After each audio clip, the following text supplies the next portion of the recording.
Good morning, 7th class. Today we will read lesson 7, Discovery of Anesthesia.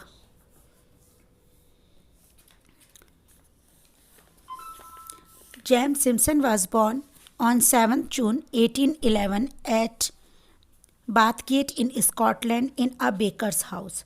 Jain Simpson का जन्म 7 जून 1811 के Scotland के बाथगेट में एक बेकर के घर में हुआ था। बेकर जो केक वगैरह बनाने का काम करते हैं। James was very intelligent right from his childhood. James बचपन से ही बहुत इंटेलिजेंट थे। Seeing this his father encouraged him to do his studies well.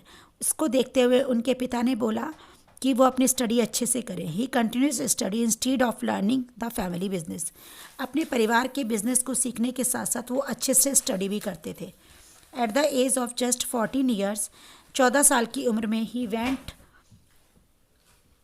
To the university of Edinburgh. 14 साल की उम्र में वो एडिनबर्ग की यूनिवर्सिटी में गए। He chose to study medicine and become qualified doctor by the time he was 21। उन्होंने दवाइयों से यानी डॉक्टर से रिलेटेड स्टडी चुनी और वो एक अच्छे डॉक्टर बन गए 21 ईयर्स में। Doctor Simpson did his duties well. वो अपनी ड्यूटी बड़े अच्छे तरीके से करते थे।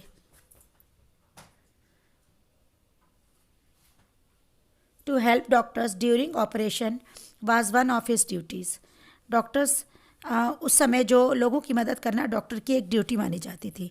ड्यूरिंग दैट टाइम उस समय he had to watch patients carefully by standing near them while they screamed in unbearable pen.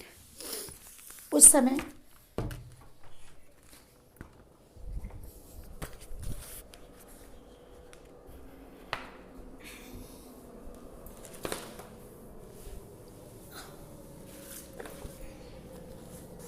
He had to watch patients के, वो पेशेंट्स को बड़े ध्यान से देखते थे। बाय स्टैंडिंग नियर देम, उनके पास खड़े रहते थे। While they screamed in unbearable pain, जब तक उनका कि दर्द बंद नहीं हो जाता था, असहनीय दर्द में होते थे। In those days surgical operation was cruelly painful. उन दिनों में जो सर्जिकल ऑपरेशन होते थे औजारों से, मतलब जो ऑपरेशन किए जाते थे, वो वास्तव में बहुत दर्दनाक होते थे। Patient were tied in a operation table, patient को ऑपरेशन टेबल पर बांध दिया जाता था with strong steps to prevent them from struggling. उसको बांध करके, ये मतलब उसको, ताकि वो हिल डुल ना सके, स्ट्रगल ना कर सके कुछ भी उठने बैठने का। They were given whisky to reduce pain, और उनको विस्की पिलाई जाती थी दर्द को कम करने के लिए। But often the patient cried out aloud in agony, लेकिन फिर भी वो दर्द से चिल्लाया करते थे। At a result the surgeon hurried the operation process. इस तरीके से जो सर्जन थे वो बहुत जल्दी जल्दी ऑपरेशन किया करते थे।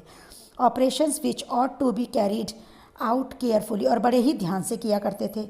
Were hurdled at they were disturbed by the cries of the patient, लेकिन उनकी जो चिल्लाने की आवाज़ थी वो कई बार उनको डिस्टर्ब करती थी। Doctor Simpson felt agony of the patient painful cries, उनको बहुत ही दर्द होता था जब पेशेंट इस तरीके से चिल्लाता था। So he determined to search for a pain killer, इसलिए उन्होंने पेन किलर की खोज करने का सोचा। Two more operation he saw he his determination became even more stronger. जैसे जैसे वो ऑपरेशन करते गए उनका जो दृढ़ निश्चय और भी मजबूत होता चला गया।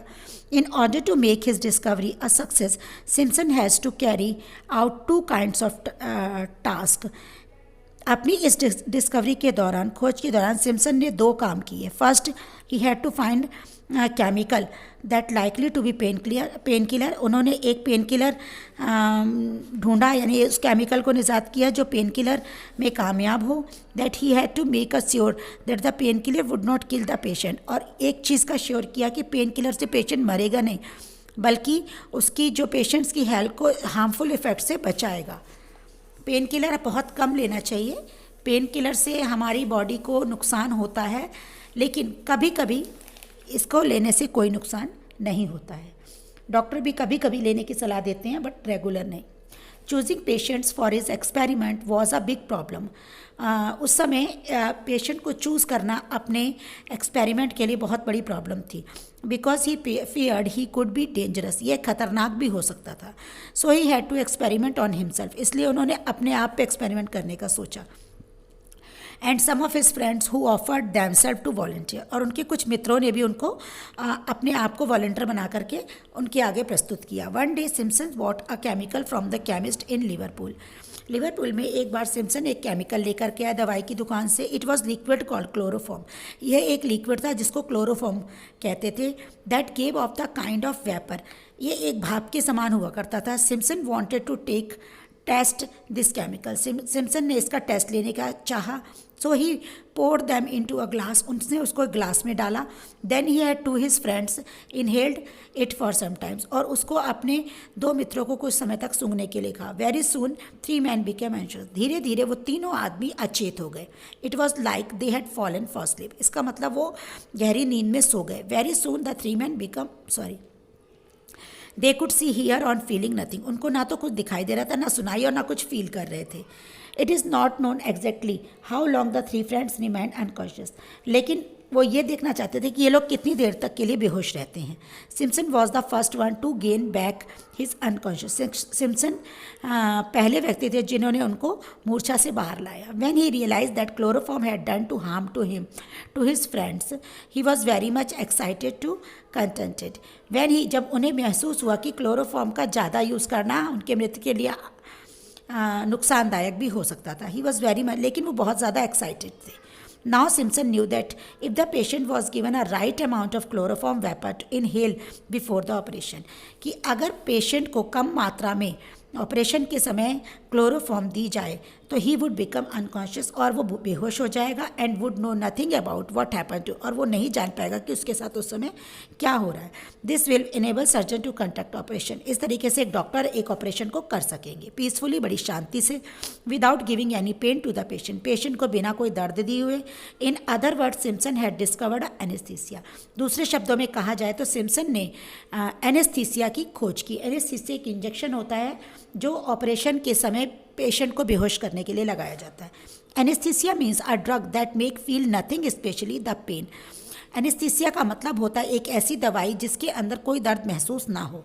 दीज आर 2 types, ये 2 तरह के होते हैं, general anaesthesia and local anaesthesia. General anaesthesia is necessary only during bigger and serious operation. General anaesthesia जब बहुत ही ज़्यादा बड़ा ऑपरेशन हो या कोई सीरियस ऑपरेशन हो जब लगाया जाता है। For smaller operation doctor use local anaesthesia, और अगर छोटा सा कोई ऑपरेशन होता है तो डॉक्टर उसके लिए लोकल एनेस्थीसिया का यूज़ करते हैं। If local anaesthesia is used in any part of the body that parts become numb, अगर एनेस्थीसिया बॉडी के किसी पार्ट पर यूज़ किया जाता है तो वो सुन्न हो जाता है, नम भी यानी सुन्न हो जाता है। And nothing can be felt in that part, उस पार्ट में कुछ भी महसूस नहीं होता है। इवन हम लोग उस पर सुई भी चुभो दें या कुछ मार भी ले तो पता नहीं लगता है। But in this case the patient does not sleep, लेकिन पेशेंट उसमें सोता नहीं है। He is very much awake and awake for everything, वो जागता रहता है और उसको सभी चीज़ों के बारे में अवेयर होता है, यानी पता होता है दैट इज़ हैपनिंग, जो कुछ हो रहा है। For example when you go to dentist you have your tooth pulled out, अगर आपको किस डेंटिस्ट के पास जाते हो आप उसको कहते हो कि इसका दांत निकाल दो, he gives you local anaesthesia, तो आपको वो एक लोकल एनेस्थीसिया लगाएगा by injecting into your gums, आपके मसूड़ों में। He pulled your teeth out, मतलब आप तो बेहोश नहीं होंगे लेकिन आपका जो मसूड़ा है ना वो सुन्न हो जाएगा और वो आपके दांत को निकाल देगा without making the process painful, और उसमें आपको दर्द भी नहीं होगा।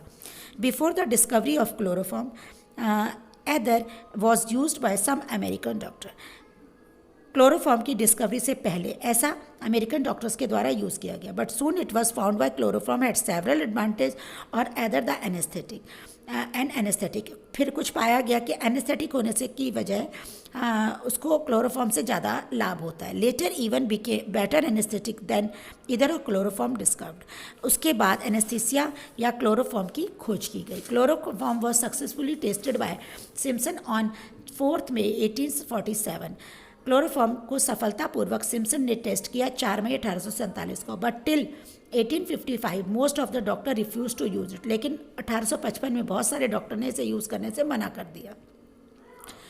As they were suspicious of new drug, उन्हें नई दवाई पर संदेह था। They felt that the drug might to some injury of the patient health, उन्हें लगता था कि इससे कहीं पेशेंट को कोई नुकसान ना हो जाए।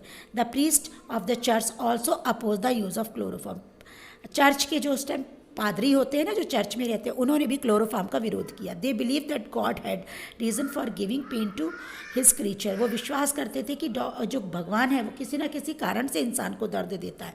The use of drug make people feel no pain, और अगर वो दवाई लेगा तो उसे वो दर्द होगा नहीं। To like interfering the God works, तो इस तरीके से तो वो गॉड के काम में इंटरफेयर कर रहा है। Simpson work hard to convince the other doctor to use chloroform. Simpson ने बहुत मेहनत की डॉक्टर्स को कन्वीनियंट करने के लिए कि वो क्लोरोफॉर्म का यूज़ करें।